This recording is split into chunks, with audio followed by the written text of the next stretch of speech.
We are going to cut in a switch box around here. As you come in the front door at the moment, you have to walk, if it's night time, you have to walk all the way to here. And then you've got a two-way, that's downstairs, and that's the two-way for upstairs. So also, when you're going up to bed, you turn, I suppose there's not really that much difference. You're going up past the stairs here. But I think what I'll do is I'll make it a three-gang switch. What a three-gang switch here, we'll do downstairs, upstairs, landing, and the outside lights. And I've got these are quite nice, they're cheap enough. These ones are from Screwfix. Take a GU10 lamp up and down.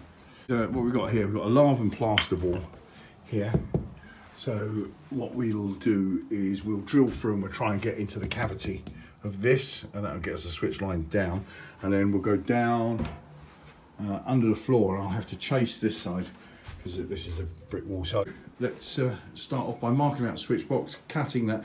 In fact, because this is a lava and plaster wall, what I'll probably do here, because there will be a stud right in the corner there to hold the lavas, I think I might cut a square.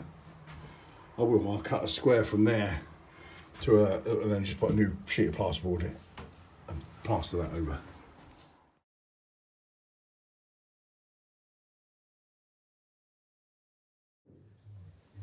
I thought I'd done that on a time lapse, but I hadn't.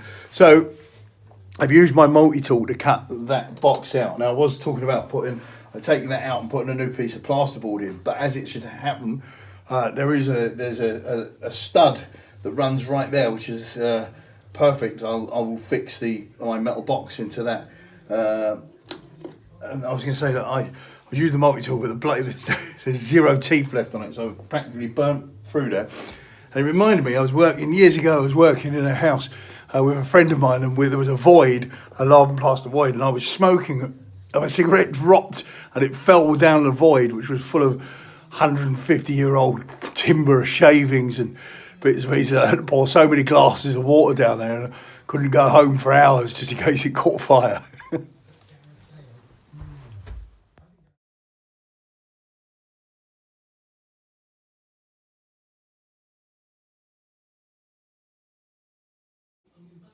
So there, what we've done, we've managed to cut into that stud, and we've just got the back box there, so I'll be able to get three fixings into that, that'll be plenty, and we'll drop our cables in this void. That's the plan. So I've selected where the light fitting is going to go. It's going to go on this brick here, dead centre, and so now I'll mark it up and drill that, and then do the same on the other side.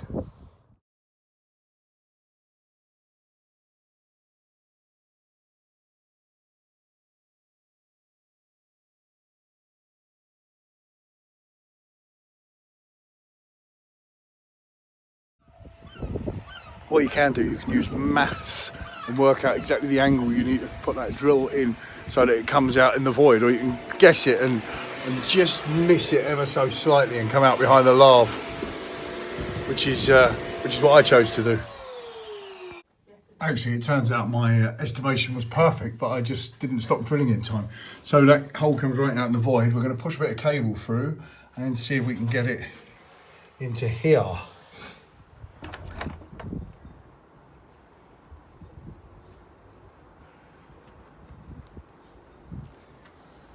It's proving tricky because there's a cavity, so I'm trying to line up. And also, when I get through in a second.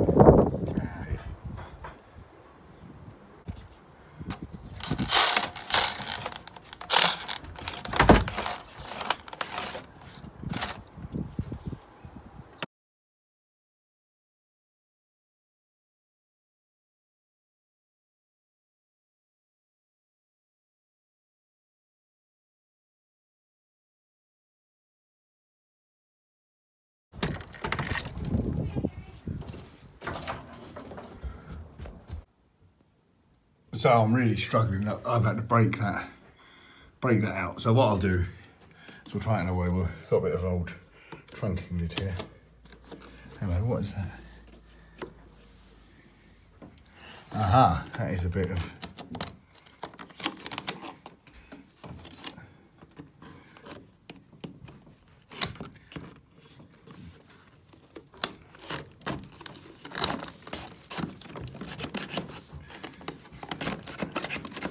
turns out we would never have got that up anyway, because there's a bit of old, I don't know if you can see that, there's a bit of tongue and groove floorboard that they've used to brace that on the construction. They've used, let's get it out of the way.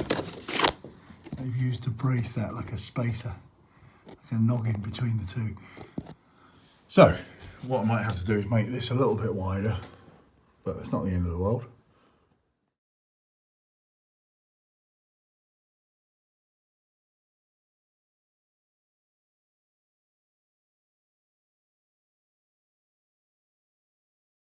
So my plan was, originally I was going to drop down the floor and then go underneath the floor here and then come back up on this side and then just do the outside lights. I was going to put a spur on that socket and just run the outside lights from that.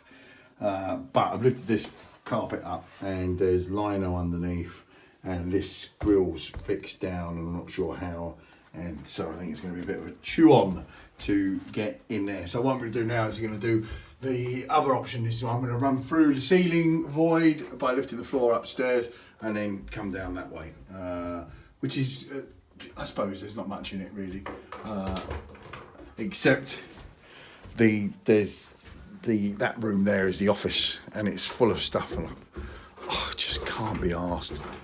And I know we're in lockdown, but it's still Saturday, so.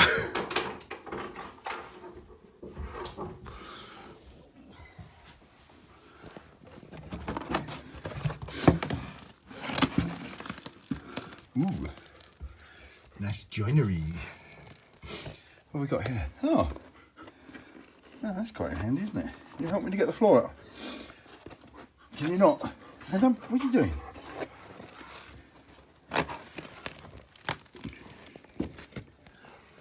Right, come on, you have to go out of here. Come on.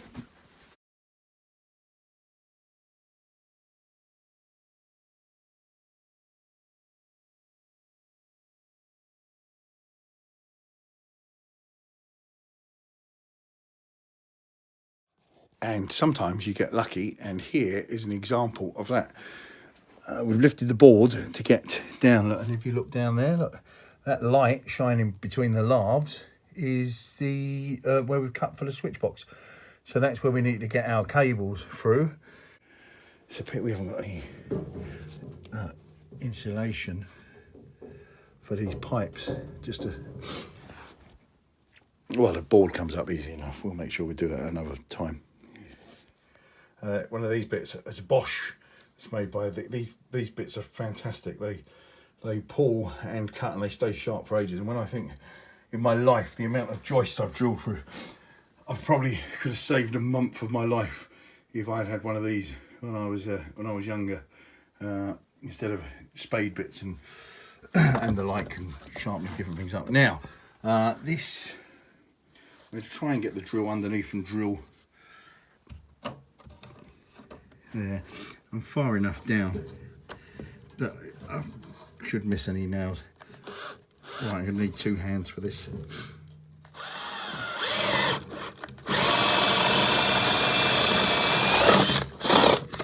Unless these drill bits were as good as I just said they were, in which case I'll be able to do it with one hand.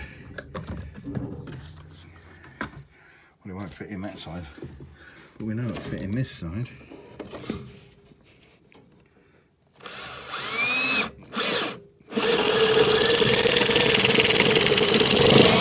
Ooh, a bit of an angle there.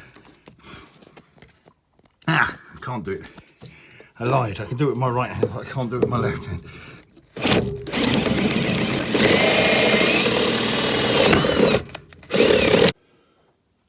Going to drill up in that corner to get the cable up. You can see the ceiling's got a big crack in it there, so that's handy.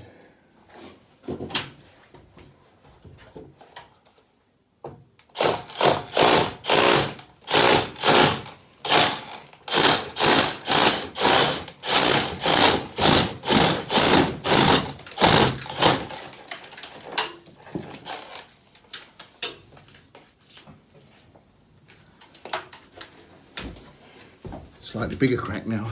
I'm going to pass this 1.5 can pass that up, run it through the joist and drop it back down into this void. The cable, gonna run it into that hole.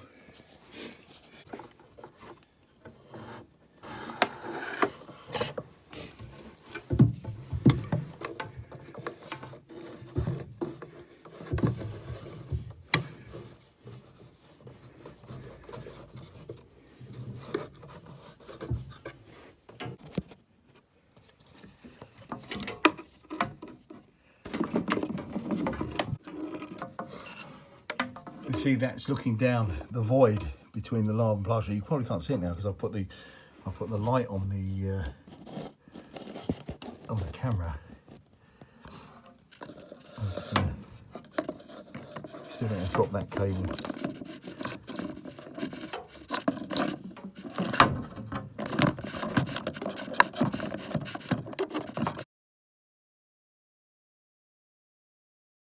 Just ran the switch line down there, and yeah, took a phone call, so that wasn't filmed. But there it is. There's 2 lines now go that way, and here's his foreman just come to inspect the job. Is it all right, Huey? Does it pass? Does it comply with the 18th edition? No, he's a bit disturbed about that. Right, what we're going to do now is we're going to run 2. Let's think about this. 2 3-cores. I've got a 3-core to there. No, yeah, you're not happy with that, are you? One of these switches is going to have to be intermediate, isn't it? Thinking about it. Right, let's have a think.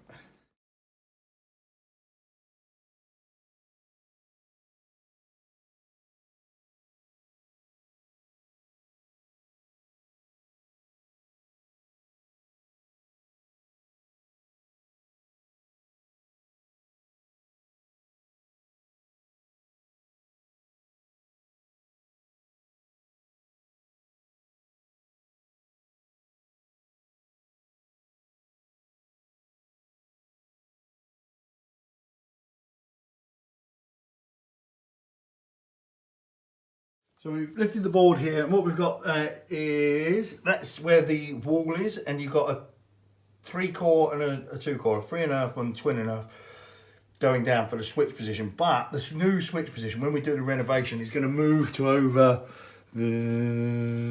there somewhere. So what I will do now is I'll pull enough cable to put them into that position rather than messing on trying to pull it down. And I could cut that and put a junction box on.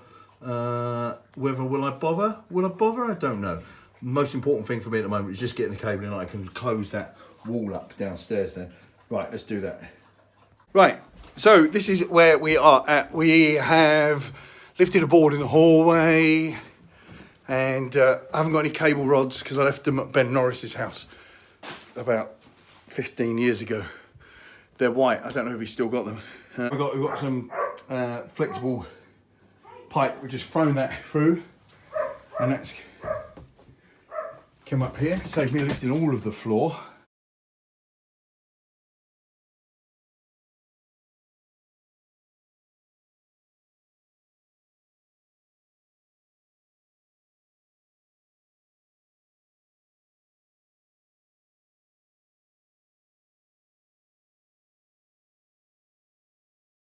Well, good job the heating's on.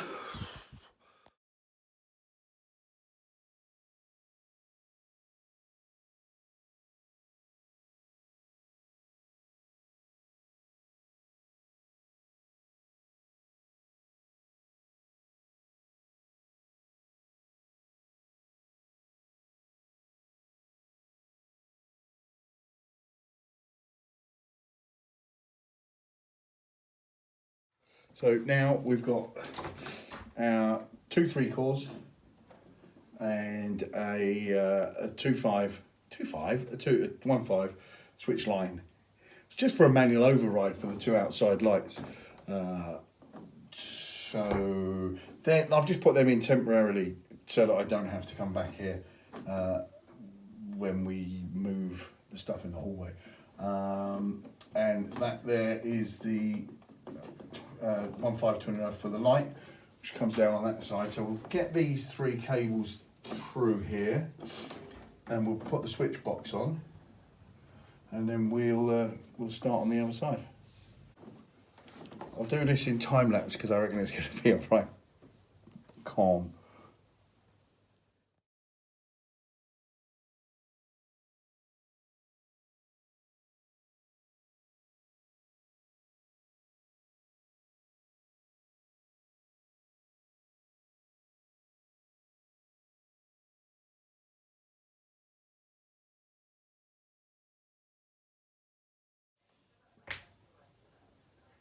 As I suspected, it was very, very easy.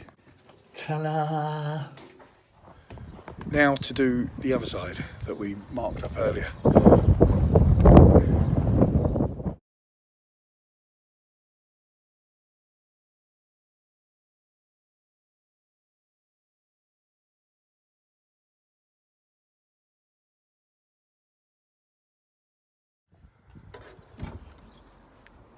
Here's the cable.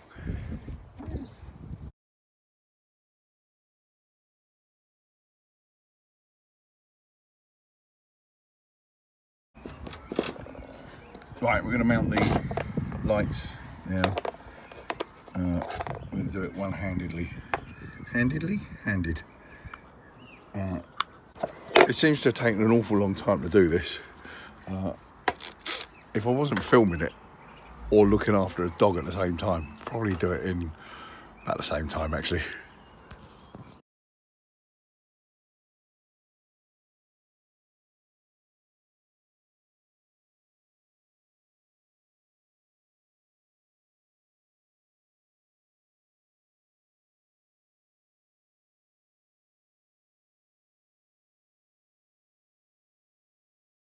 So we've terminated the lights outside and we've got the cables in for the switch box. We're going to fix the switch box into there and we're going to terminate these cables.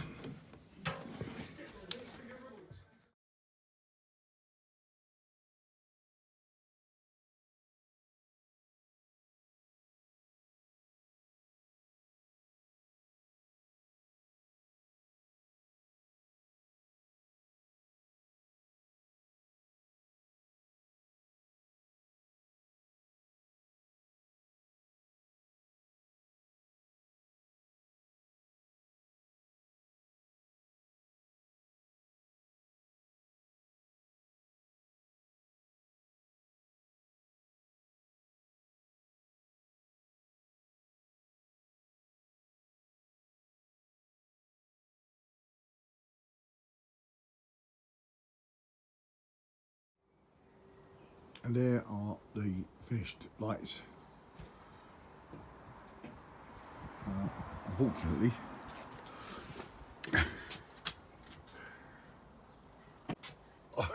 I only have one lamp.